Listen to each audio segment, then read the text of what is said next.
सास का आदान प्रदान। वे दूसरे की थाली में घी ज्यादा दिखता है, कहावत है ना। तो उसी कहावत से प्रेरित होकर ये कहानी सुने। मीरा अपनी सहेली सीमा से कहती है, क्या रे सीमा, तेरे जैसे सास भगवान सबको दे। कोई रोक टोक नहीं, कोई बोलियां नहीं, आराम से रहती है और आराम से रहने देती है। एक मेरी सास है। माना कोई रोक टोक नहीं है, लेकिन दूसरी कई परेशानियां हैं जो मेरी सास के साथ है। तू नहीं समझेगी। चल अच्छा रखती हूँ, ननद आई है, उसकी खातिरदारी करनी है। मीरा सीमा की सास से काफी इम्प्रेस रहती है। फिर एक दिन सीमा मीरा के घर किसी काम से जाती है। मीरा की सास कहती है, हाँ भाई सीमा, क्या करने आई है? घर में कोई काम धाम नहीं है क्या? सीमा को तो शौक लगता है, ऐसे कोई कैसे बोल सकता है।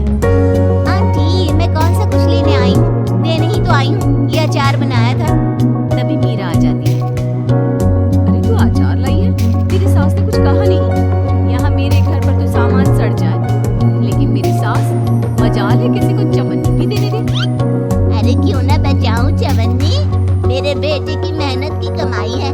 तेरे भरोसे रहूं तो सब लुटा दे। अब ले ले अचार उससे और दफा कर। मीरा सीमा से अचार लेकर उसे बाहर तक छोड़ने जाती है। अरे यार, तेरी सास तो बहुत अच्छी है। क्या बात कर रही है? कितनी तो बेइज्जती करती तेरी, लेकिन फिर भी तुझे मेरी सास अच्छी लगी। मेरे घर आजा कभी, मेरी सास को देखेगी ना तब पता चलेगा। अरे इससे ज्यादा बुरा क्या हो सकता है। जरूर आऊंगी मैं तेरे घर, लेकिन मैं कुछ लेकर नहीं आ सकती। हाँ, देख रही है ना मेरी सास का हाल। हाँ हाँ, कुछ न लाना, मैं तो कहती हूँ खाली झोला ले आना बस। सीमा चली जाती है। फिर क्या, दोनों अपने काम में लग जाती हैं। लेकिन एक रोज न जाने क्या होता है, मीरा सीमा के घर आती है। सीमा की सास कहती है, अरे सीमा, देख तो कौन आया है, तेरी सहेली मीरा। मीरा, आज कैसे यहाँ पर? आजा आजा। और ये हाथ में क्या है तेरा? क्या मतलब? कुछ नहीं आंटी जी, ये तो खाली थैला है। वो क्या है ना, मंडी जा रही थी तो सोचा मीरा से मिलती चलूं। अरे काहे को मंडी जाना, कल ही मेरा बेटा सब्जी लेकर आया है। अरे मीरा, जरा सीमा का ये थैला तो भर दे। मीरा घबरा जाती है। अरे नहीं नहीं माँ जी, बिल्कुल नहीं, मैं कुछ नहीं ले सकती। हम लोग ना अलग सब्जियां खाते हैं। खैर, मीरा सब्जी तो नहीं लेती, लेकिन सीमा की सास तो न जाने क्यों कदरदान हुई रहती है। अरे मीरा, जरा चिकन मटन बना ले, तेरी सहेली आई है। मैं फोन कर देती हूँ, वो दे जाएगा। और सुन, मिर्च जरा तेज कर देना। लेकिन मीरा तीखा नहीं खाती है माँ जी। अरे खाना चाहिए। अब सीसी करेगी ना तो नाक का सारा कचरा भी निकल जाएगा। हाय रे, कितनी अच्छी है तुम्हारी सास। हाँ, तभी आसपास के सारे यहाँ खड़े हो जाते हैं सुबह से ही। अभी 2 मिनट रुकना, खुद पता चल जाएगा। तभी पड़ोसन आती है। अरे बहन जी, चाय का वक्त हो गया, सोचा चली आऊं आपके घर। अरे क्यों नहीं, क्यों नहीं। वो क्या है ना, बहू की सहेली आई है तो चिकन बन रहा है, वो भी लेती जाना। मैं जरा ज्यादा ऑर्डर कर देती हूँ। और हाँ बहू, पकोड़े भी तल ले चाय के साथ। जा जा मीरा बेटी, सीमा की मदद कर दे जरा।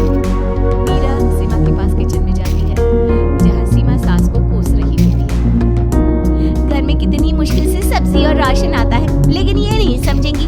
अरे पिछले महीने भी 2 बार राशन लाना पड़ा था, लेकिन ये है कि सच्ची यार, फिर भी तू लकी है। तेरी सास कम से कम मेरी सास की तरह तो नहीं है।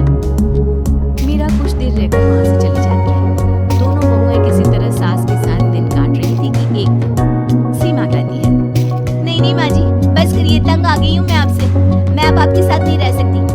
एक बार, बस एक बार आप मेरी सहेली मीरा की सास की तरह बनकर देखिए। अरे कितनी अच्छी इंसान है वो, कितना सोचती है घर के लिए। दूसरी तरफ मीरा, माँ जी कैसी है आप? कुछ तो सोचा करिए, समाज नाम की भी कुछ चीज होती है। बस एक बार मेरी सहेली सीमा की सास की तरह बनकर देखिए। अरे कैसे जी जाती है जिंदगी, उन्हीं से पता चलेगा। दोनों की सास को आता है गुस्सा। अरे भाई, कोई छोटे बच्चे तो है नहीं जो किसी के साथ तुलना कर दे और वो कुछ ना कहे। मीरा की सास कहती है, मुझे तो सीमा के पास ही छोड़ा।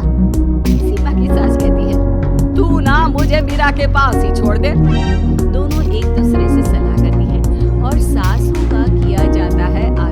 आदान यानी एक्सचेंज। अगली सुबह मीरा की बदली हुई सास। अरे मीरा, मेरी बेटी आ रही है। मीरा को तो आदत थी कि घर का कोई भी आए दमड़ी ना निकले, ना कुछ बनाना ना कोई लेन देन। अच्छा माँ जी ठीक है, कोई बात नहीं। अरे कैसा कोई बात नहीं, अरे लाओ 16 तरह के पकवान और ननद को देने के लिए सीधा निकालो। सीधा समझती हो ना? देना लेन देन?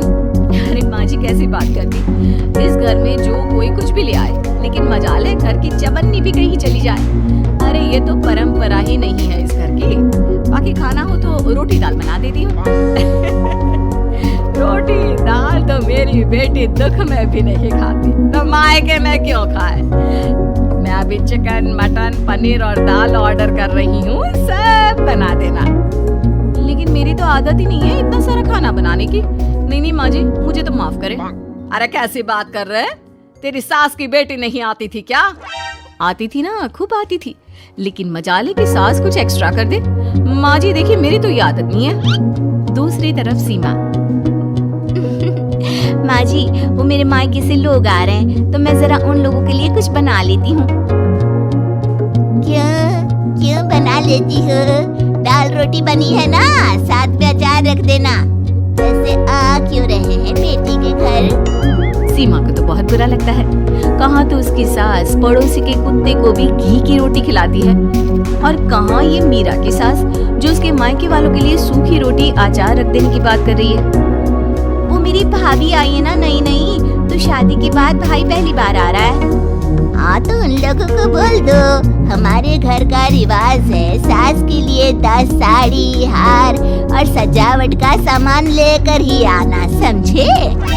सास तो बोली जा रही थी, लेकिन सीमा को कुछ समझ में नहीं आ रहा था कि वो क्या करे। सीमा का पति।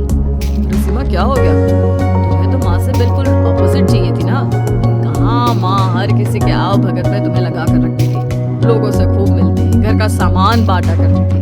अरे याद है ना, तुम्हारे घर वाले आते थे 1 पैकेट लेकर और जाते थे पूरे 10 थैले के साथ। अब आएंगे 10 पैकेट लेकर और जाएंगे खाली हाथ। तो सही है। नहीं, मुझे नहीं चाहिए ऐसी सास, ये सब तो मुझे पता ही नहीं था। सीमा घबराकर मीरा की सास को लेकर उसके घर जाती है, जहाँ मीरा। सीमा ले जा अपनी सास भाई। हाँ मैं भी तेरी सास वापस ही देने आई हूँ। चलो मम्मी जी, मेरे लिए तो आप ही सही हो।